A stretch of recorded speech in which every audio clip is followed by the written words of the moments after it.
And so now I've re-engaged my prefrontal cortex, the decision-making area of the brain, executive functions, who now is a little bit back in the driver's seat.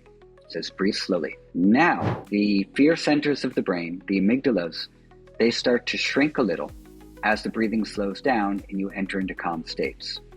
And the brainstem is responding to the dictates of what the prefrontal cortex is saying.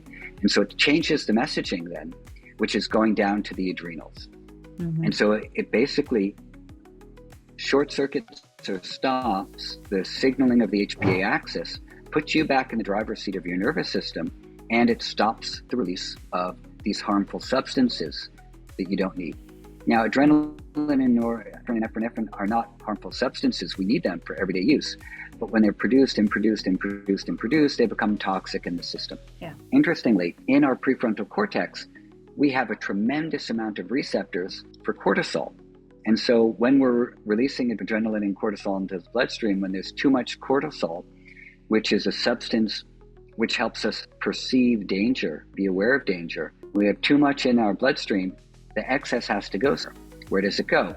Well, a lot of it goes to our prefrontal cortex, attaches to the receptors there, and it temporarily impedes our ability to perceive situations properly, express compassion or empathy, have strategic planning, all of these types of things. Mm-hmm. So, whenever you're stressed out, and this is something, you can always ask large groups or small groups of people, like, if you're stressed, can you think clearly? Can you plan really well? Can you express compassion and empathy? Are you able to plan for the future? No, you can't do any of these things. Why not?